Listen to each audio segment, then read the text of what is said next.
Welcome to my channel. എല്ലാ കൂട്ടുകാർക്കും പുതിയൊരു വീഡിയോയിലേക്ക് സ്വാഗതം. അപ്പൊ നമ്മളെന്ന് വന്നിരിക്കുന്നത് JSK Janaki vs state of Kerala എന്നല്ല, Janaki B vs state of Kerala. എന്താണ് ഈ വിന്റെ ആവശ്യം എന്നൊന്നും എനിക്ക് അറിയാൻ പാടില്ല. ഒരു കാര്യമില്ലാത്തൊരു വിവാദം, മാർക്കറ്റിങ്ങിന് വേണ്ടിയിട്ടുള്ള വിവാദമാണോ അല്ലാത്ത വിവാദമാണോ എന്നൊന്നും എനിക്കറിയില്ല.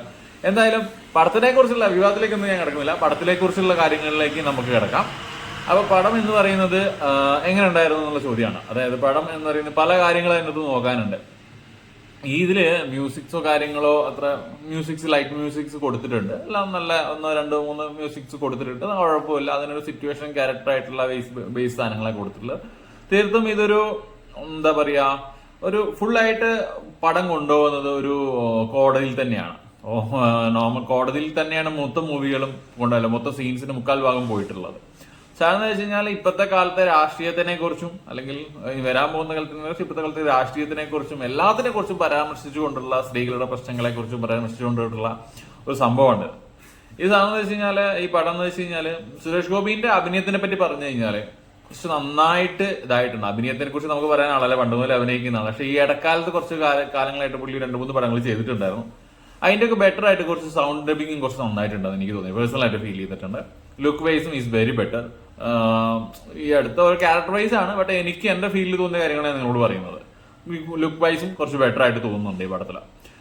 അവരോൾ ഈ പടം നോക്കുന്ന സമയത്ത് ഞാൻ ഒറ്റ സ്ട്രിക്റ്റിൽ ഇരുന്ന് പടം കാണുന്നത്, തിയേറ്ററിനാണ് കാണുന്നത്. ഒറ്റ ഇതിലിരുന്ന് പടം കാണുന്നത്. ഒരു ഇന്റർവെല് ആയത് സത്യം പറഞ്ഞാൽ ഞാൻ അറിഞ്ഞില്ല.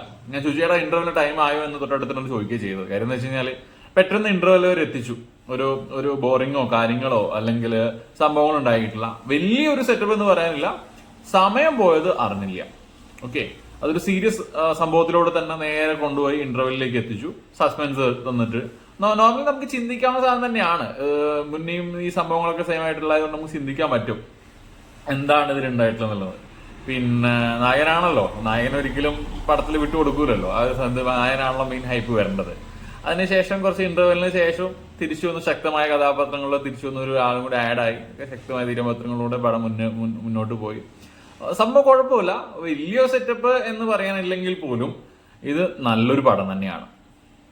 കാണണ്ട ഒരു 1 ടൈം വാച്ചബിൾ മൂവി തന്നെയാണ് JSK. ഓക്കെ, അപ്പോ ഇതിനകത്ത് ശക്തമായിട്ടുള്ള ഒരേ രാഷ്ട്രീയത്തിനൊക്കെ കറക്റ്റ് എടുത്ത് കാണിക്കുന്നത് എന്ന് വെച്ച് കഴിഞ്ഞാൽ ചില കാര്യങ്ങളൊക്കെ കേരളത്തിനോട് ചോദിക്കേണ്ട പല കാര്യങ്ങളൊക്കെ ഈ പടത്തിനോട് ചോദിക്കുന്നുണ്ട്. ഒരുപാട് കാര്യങ്ങൾ അത് രാഷ്ട്രീയപരമായിട്ട് കാണാതെ, അതായത് ഇപ്പൊ സുരേഷ് ഗോപി എന്നൊരാളുടെ രാഷ്ട്രീയം അല്ലെങ്കിൽ അദ്ദേഹത്തിന്റെ രാഷ്ട്രീയ മോഡോ കാണാതെ ഈ പടം ആണെങ്കിൽ നിങ്ങൾക്ക് ഇഷ്ടപ്പെടും. വേറെ ഒന്നും ചിന്തിക്കരുത്. ഇറ്റ്സ് എ മൂവിയാണ്. അദ്ദേഹം ഒരു ആക്ടറാണ്. ആ രീതിയിൽ നമ്മൾ ഒന്നും ചിന്തിക്കാതെ പോയിട്ട് പടം കാണുകയാണെങ്കിൽ is very guide.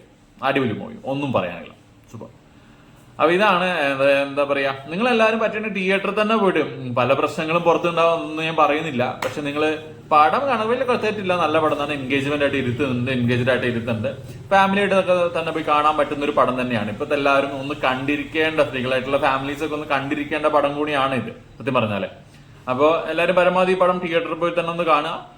1 time watchable മൂവിയാണ്. എന്തായാലും തിയേറ്ററിൽ കാണുമ്പോൾ ആ ഫീൽ ഒന്ന് കറക്റ്റ് ആയിട്ട് നമുക്ക് കിട്ടത്തുള്ളൂ. നല്ല രസമുണ്ട്. ആ പടത്തിന് കുറ്റം പറയാനൊന്നും മെയിനായിട്ട് ഇല്ല എന്റെ അഭിപ്രായത്തിൽ. ഓക്കെ, അപ്പൊ നമുക്ക് അടുത്തൊരു വീഡിയോ ആയിട്ട് പിന്നെയും കാണാം.